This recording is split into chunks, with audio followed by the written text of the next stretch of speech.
I'm conducting an experiment here. So you tell me, which one of these glasses has the most wine in it? You give up? Sorry, it's a trick question. All of these glasses have exactly the same amount of wine in them. It's an optical illusion. Now, according to the U.S. Government Department of Health and Human Services, moderate consumption of alcohol is 1 drink per day for women and no more than 2 drinks per day for men. Sounds kind of unfair to us women, right?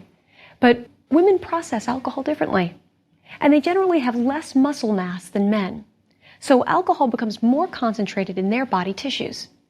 However, it's generally true that women have a more developed sense of smell, and the percentage of women who are super tasters is much higher than the percentage of men. So we women can enjoy less quantity, but we perceive more in what we do get. Now back to the experiment. You've probably seen glasses in all of these sizes in restaurants. Now here I've filled a glass to capacity like you would see in perhaps like a steakhouse. So which one is considered 1 drink? Now the Department of Health definition of 1 standard drink in the United States means 5 ounces of wine. So all of these glasses right here have 5 ounces of wine in them.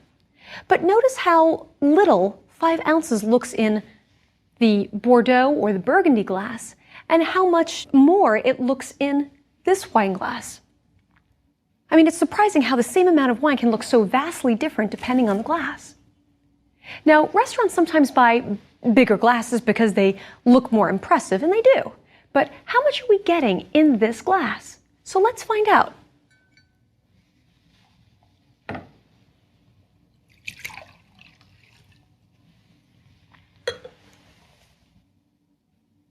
That's approximately 8 ounces.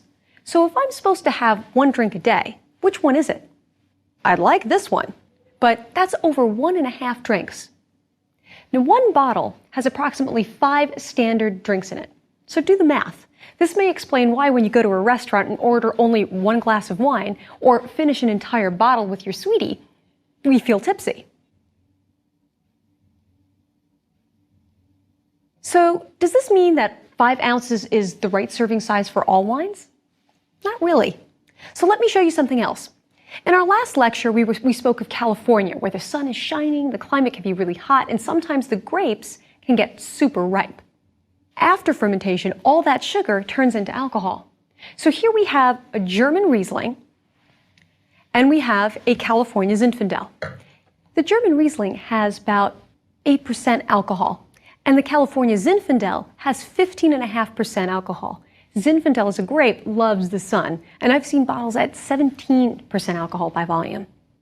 If we do the calculation in alcohol units, 1 glass of this California Zinfandel would equal almost twice the number of drinks of this German Riesling at 8% alcohol. So in addition to understanding what 5 ounces looks like, keep in mind the alcohol level in the bottle as well. All of this was a bit of a detour, but an important one.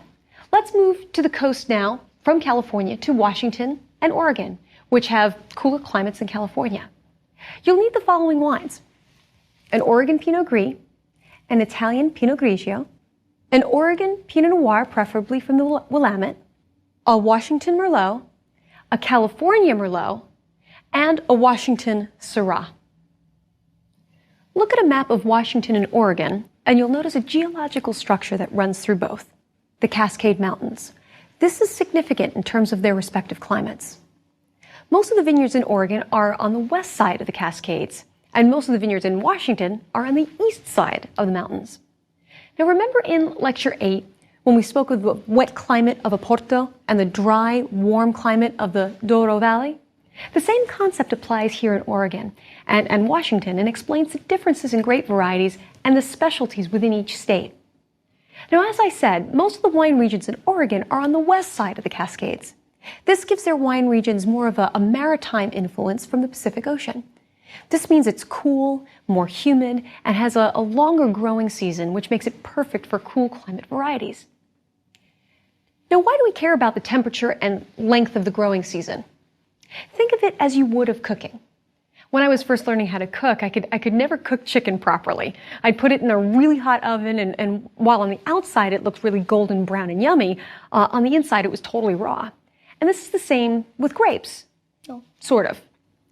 If a climate is too hot, the grapes will get enough sugar, but the tannins and the flavor won't develop as much. If the climate is too cool and the growing season is too short, meaning it's cut off by early rains, for example, meaning you have to pick, there won't be enough sugar, tannins, or flavor in the grapes.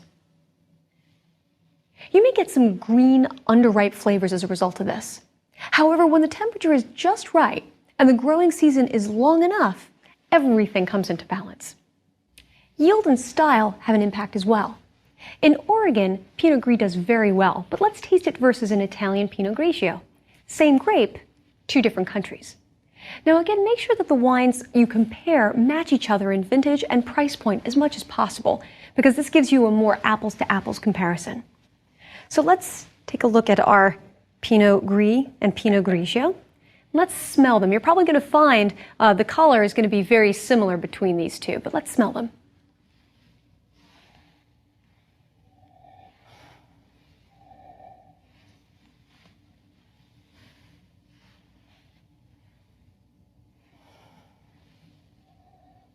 Now you're going to notice that the Oregon Pinot Gris is much more upfront in its fruit. It's a bit more obvious. And the Italian Pinot Grigio is much more reserved in its fruit, and you have more mineral tones. Again, this tells us that it's from the Old World. And the aromas that you get with Pinot Gris is you've got the stone fruit, and it's got this floral component to it, a very light honeysuckle kind of scent to it. So let's taste them.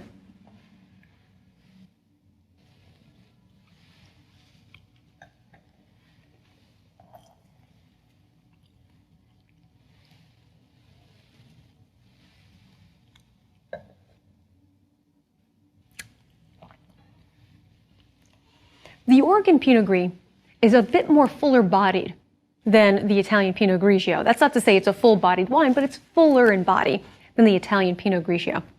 However, if we compared this to an Alsatian Pinot Gris, you're going to find that the Oregon Pinot Gris is somewhere in between the Italian Pinot Grigio and the Alsatian Pinot Gris. But it's medium-bodied. It's got a nice level of acidity as well, so it's somewhere in between those two.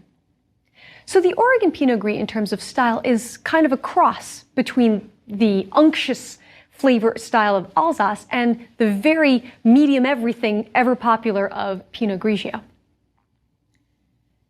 Actually, you see a few other Alsatian varieties here in Oregon too, such as Gewürztraminer and Riesling. Chardonnay is planted here as well, but generally shows higher acidity than in California given the cooler climate. Now let's look at Oregon's premier focus, Pinot Noir. The best known AVA for Pinot Noir in Oregon is the Willamette Valley, just south of Portland. This is the coolest region in Oregon versus the regions closer to California, the Umpqua Valley and the Rogue Valley, and it's Pinot Noir territory. In 1980, there was a French-sponsored blind tasting comparison similar to the Judgment of Paris, but it's much less well known. Although Oregon placed second, the results caught the eye of the Drouhin family, the famous Burgundian producers. Robert Drouhin established his own vineyard in Oregon in the 1980s, calling it Domaine Drouhin. He was the first Burgundy producer to invest in a wine region outside of France. One thing I didn't mention about Pinot Noir earlier is that it mutates very easily. I don't mean it spontaneously sprouts ears or anything like that, but there are many clones or individual propagations of Pinot Noir, each with its own set of characteristics. Some clones provide delicate structures, while others are darker and more robust. And others have more focused aromatics. Dijon clones and clones from Burgundy are quite popular in Oregon. These clones are lower yielding and generate a more complex aroma and Burgundy-like structure than other Pinot Noir clones. In California, you may also hear about Pinot Noir producers talking about mass selection of grapes. Mass selection is the propagation of vines from a specific field because a producer wants to replicate the characteristics of the mother vines in that field. However, the identity of the specific mother vine in the mass selection is unknown. This is different from clonal selection, in which you do know the name of the mother vine. For example, 777 is a Dijon clone of Pinot Noir from Burgundy. Compare this to the term heirloom clones, which is a description you hear in California of a mass selection for Pinot Noir. If you want to get a really good conversation with a real Pinot Noir connoisseur or Pinot geek, ask them about the types of clones that were used to make the wine. This is a Pinot Noir from Willamette. For fun, you may just want to grab a California Pinot Noir or a Burgundy Pinot Noir to compare and contrast, but let's take a look at this. Well, it's very pale in color. It would be because it's Pinot Noir. We already talked about Pinot Noir. But in comparison to, let's say, a Carneros in California or a Bourgogne Rouge from Burgundy, this is going to be a little bit deeper in color. Now let's smell it. It's very aromatic, but again, it's very aromatic because it's Pinot Noir, so it's showing its typical characteristics. And you get the strawberry notes, the cherry notes, but Oregon is known for having a little bit darker cherry, so more black cherry.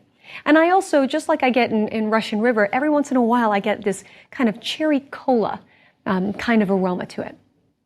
Now, in the Red Hills of Dundee in Willamette, they have a soil there called Jory.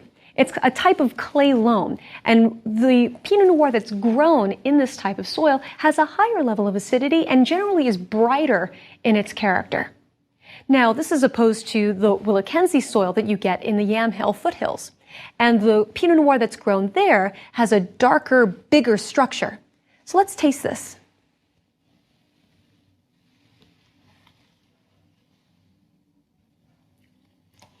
For Pinot Noir, it's medium-bodied.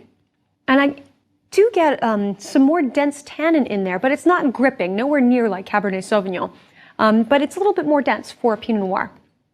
It's got some very well-balanced acidity. This also tells us that it comes from a cool climate. Now, when you take a look at the prices of Oregon wines, like take Pinot Noir, for example, you'll notice that they can be higher than California. The quality of the wines here are high, and they have a great clonal selection here. However, it's also a function of supply. Oregon is a much smaller wine-producing state, and they don't have some of the economies of scale afforded by some of the larger brands in California. And that's okay. That's totally fine by them. Many Oregon producers actually pride themselves on being quite different than California in many ways. The culture in Oregon wine country has a different feel than some of the areas in California that has a much more developed sense of tourism. But Oregon feels much smaller, more boutique-like. Normally, when visiting a wine region, you would expect that the people to be really focused on their own wines. But I have to tell you, the people in Oregon are very wine-savvy. I was quite surprised by their level of wine knowledge, not just about their own region's wines, but about wines all over the world. They are passionate about wine, period. Okay, so have you memorized the 32 Grand Crus of the Côte d'Or? The 57 appellations of Bordeaux? The 4,000 villages and vineyards in Germany? Well, good. Now you can start memorizing the more than 650 wineries in Washington. Surprised there are that many?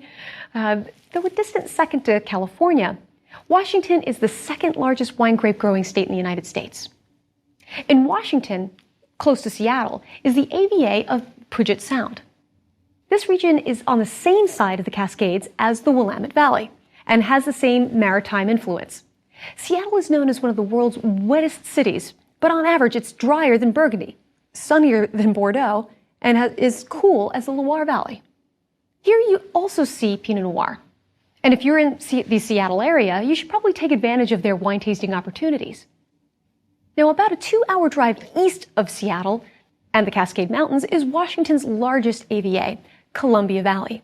It's quite large, and to give you an idea, it's about 1.5 times the size of Belgium.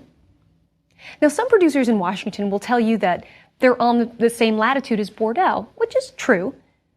But don't expect the same terroir, as latitude is only one factor in terroir and shaping the character of the wine. These regions on the east side of the mountains are shielded from the Pacific's humidity and storms, so they're quite warm, quite dry, and very sunny. However, the climate here is continental, So while it can get hot in the summer, the winters are fairly Arctic and cold. Remember in Lecture 3 when we spoke about conditions where the cold can kill vines? This happened in the big winter freeze in Washington in 1996, and again in 2004. But despite the northern latitude, they get more than 300 cloud-free skies per year. Because of this, they get more hours of sunshine than even the Napa Valley in California. And it's so dry, it's like a semi-desert. So irrigation is absolutely necessary. However, this dry, sunny, and very warm weather with cool nights makes it an ideal place to grow varieties such as Merlot, Cabernet Sauvignon, and Syrah that have thicker skins and love the sunshine. Now let's go back in time for a second to the late 1800s. In the United States, the Civil War was still raging, but European wineries were curious about American grapevine species. As we mentioned in Lecture 3, there are different species of grapevines, and America has indigenous grapevines such as Concord, among others. They didn't have strict quarantine laws back then, and a little stowaway found its way over to Europe. It was a root louse that the American grapevines were resistant to, but the European Vitis vinifera grapevines were not. By 1863, the root louse infestation had led to the devastation of many vineyards in France. From 1875 to 1889, France, its wine production fell by over 72%. There was widespread panic at this time, and it looked like the end of the wine industry as this root louse was quickly spreading throughout Europe. This root louse is called phylloxera, and it feeds on the roots of the vines, creating these little galls that prevent the vine from taking up water and nutrients. Eventually, vineyard owners turned to crazier and crazier attempts to stop this plague. They tried everything from flooding the vineyards with white wine and urine, and they even planted frogs. But there was no known cure. To save the industry, there was only one course of action: grafting European Vitis vinifera scions to American species rootstock. When I was studying this at first, I felt American pride and thought, the Americans saved the wine industry. Well, that's only half true, as our pest actually loused things up, quite literally. Grafting to American rootstock caused quite a stir, and some believed that grafting would change or dilute the purity of the Vitis vinifera essence. So why do I mention this now? Because there's something unique about Washington's grapevines, because many of these are ungrafted and are still on their own Vitis vinifera rootstocks. You see, there is one type of soil that phylloxera hate, and that's sand. It's inhospitable to them. Luckily, the Columbia Valley has sandy soil. Phylloxera also hate icy winters, and as we just discussed, this region has plenty of those. They also hate high altitudes, which we're going to talk about when we get to Argentina. Now, how important is it that many vines here are ungrafted on their own original rootstocks? Does it really make a difference? Well, it's debatable. You'll find impassioned arguments on both sides. If nothing else, the rootstock is unique, and you can taste for yourself whether you think it makes a difference. Merlot is the most widely planted grape variety in Washington. So let's taste the Washington Merlot against the California Merlot. Now, the color is not going to make too much of a difference. It's a same grape variety. You may notice a difference if there's a different oak regiment to it. But let's smell them. Definitely get the Merlot kind of character. So the plum, the blackberry notes, dark fruit. Let me smell the California. The fruit here smells different. So even though I'm getting dark fruit and blackberry, those Merlot notes, it smells riper, almost like jam, like blackberry jam. Whereas the Washington Merlot, it's ripe, but it's not as ripe. So let's taste it.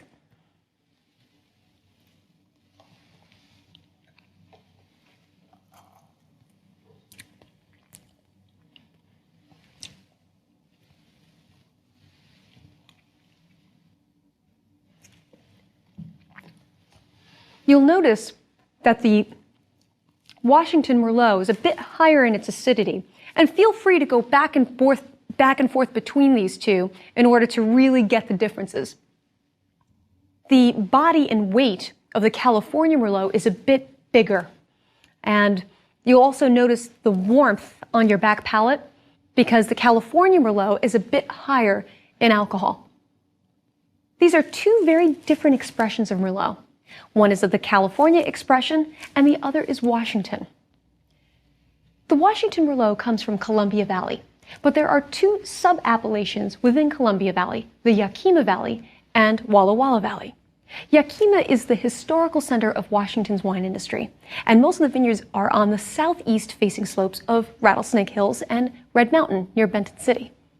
It's reminiscent of the Australian outback, if you need a reference. Walla Walla is the more famous of the two areas, and I always remember Walla Walla from Bugs Bunny cartoons where he joked about Walla Walla, Washington. Walla Walla has its own AVA, as it has a distinctive set of climatic features. It receives twice the amount of rainfall as the rest of Columbia Valley, which makes it unique in Washington.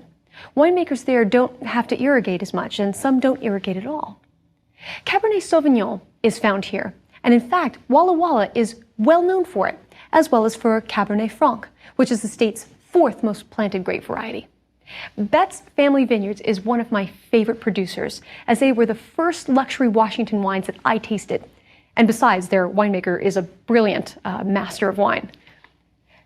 Their Père de la Famille is 85% Cabernet Sauvignon, and 74% of the grapes come from Red Mountain. I've done blind tastings comparing their Bordeaux blend to that of California, and I've mistaken the Washington ones for Bordeaux. There is a richness and a concentration that these wines have that I love. Even the esteemed wine critic Robert Parker gave the 2007 95 points. If you know anything about ratings, that's ridiculously high. But the variety I'm most excited about here in Washington is the Betts Syrah. Here is their Syrah. It's called La Sirène, but any Washington Syrah will do. Now notice the color. This color, this is limited quantities and very high quality. It's very deep in color. It's deep ruby purple, and it's quite opaque, actually. Let's smell it. It's moderately aromatic. I wouldn't say jumping out of the glass, but you get those aromas of rich red raspberry and also some blackberry. It's a bit darker, but you also get those black pepper notes, and there's some sweet vanilla and some toasty notes and some spice, but a hint of olive and some smoke. And this tells me that this is more along the lines of the Rhone style versus the Shiraz style. Let's taste it.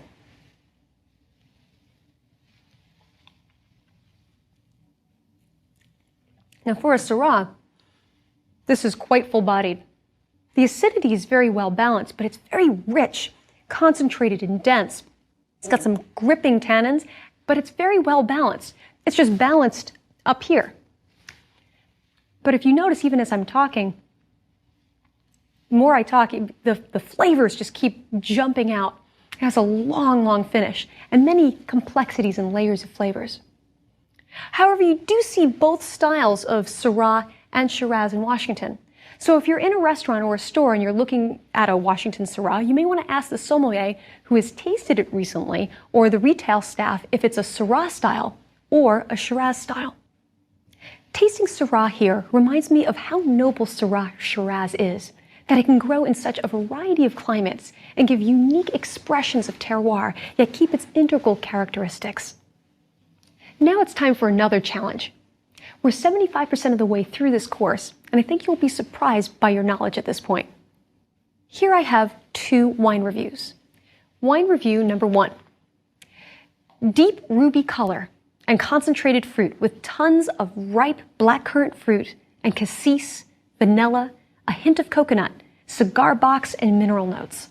On the palate, it is dense and full-bodied with very chewy tannins and warmth towards the back palate. It has a long finish with a high level of complexity and is very well balanced. So what do we think about this? Is it a thin-skinned grape or is it a thick-skinned grape? Well, the review says deep ruby color. Well, chances are it's a thick-skinned grape. So from the varieties that we've discussed so far, what could it be? Could it be Cab? Could it be Merlot? Could it be Syrah? Could be any one of those if it's a thick-skinned grape variety.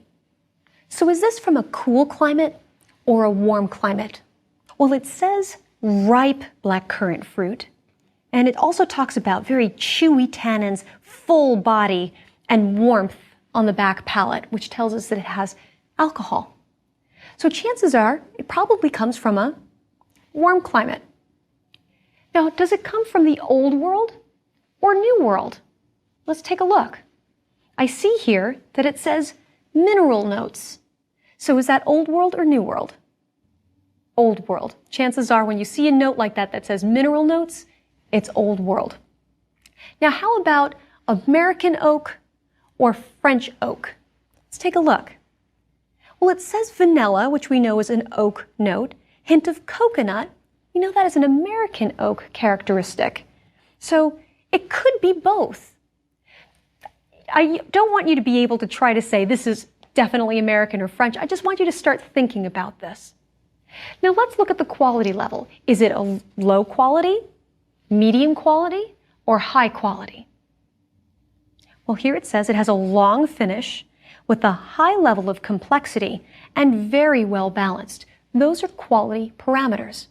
Okay, so we probably think this is a high quality wine from the Old World, from a warm climate. So what is it not? Well, it couldn't be Bordeaux. It's not warm enough there. It could be from Italy or the Rhone, but they don't use American oak there. So where in the Old World do you get high quality, rich, dark wines with American oak? If you guessed Spain, you're right. It's the Torres La Plana Cabernet Sauvignon. Now let's look at wine number 2. Pale ruby color with intense aromas of very ripe, upfront strawberry and cherry fruit, almost like strawberry jam, with hints of vanilla and spice. On the palate, it is light-bodied, fairly high acid, with a moderate finish and good balance. So, is this a thin-skinned grape or a thick-skinned grape? Well, it says pale ruby color, so chances are it's a thin-skinned grape. So is this an aromatic grape variety, do you think, or a neutral grape variety? Well, it says intense aromas, so chances are it's an aromatic grape. Is it a warm climate, or is it a cool climate? Here we see high acidity, light body. Those are kind of indications of a cool climate. But it also says strawberry jam. So you do get some ripe flavors in there, but it does point to a cooler climate. Now what about Old World versus New World? Well, I don't see any notes of minerality here. And I see upfront strawberry fruit. So chances are it probably comes from a New World country. Now, is this matured in French oak or American oak or any oak at all? Well, it says hints of vanilla and spice. Those are indications that it's probably matured in oak. Now let's look at the quality level. Is it low, medium, or high? Well, it says it has a moderate finish and a good balance, so likely in the medium area.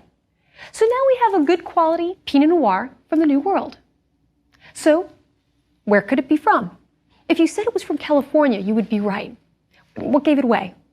Well, chances are it's that strawberry jam note, but that's subtle. I would have given you points for Oregon. Now, how many did you get right? Let me put it this way. How many did you get right today versus what you think you might have gotten correct before you started this course? I'll let you in on a little secret. You are now able to do more than most wine drinkers on the planet, so you should be proud of yourself.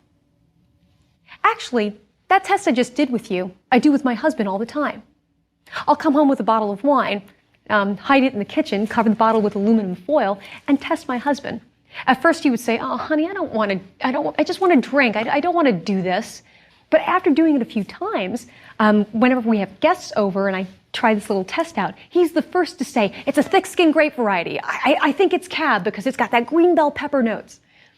It's really quite fun, and after a while, it can be quite humbling as well. Remember, it's not about getting it right. It's about having fun with your senses. Next up, we will cover the wines from the rest of North America, including Canada. You'll need the following wines: a New York wine, preferably Finger Lakes or Long Island Chardonnay, Virginia wine, red Virginia wine. Here we have the Norton. Texas wine. Here, a fruit wine. Here we have a rhubarb wine. A wine from Idaho. And a wine from Canada, preferably an Inniskillen ice wine. Now, some of these may be hard to find at your local wine store, so you may have to order them online. However, if you can't find them, don't worry. Just look within your own state, because every state has a wine region. Information on these wines may be hard to find as well, even for me, and I know where to look. The beauty of this, though, is that many of these are new wine regions. I mean, who knows? You may have some great wines in your own backyard. For example, remember how I said there is no limestone soil in California, and we found this soil all throughout France, and adding finesse to these wines? Well, guess what? We find it in Texas. I wonder what that does to the wines. Finding a wine in your region can be a source of tremendous pride. It also gives you a fun outing for when friends come over to visit. But until next time, great job, connoisseurs, and cheers.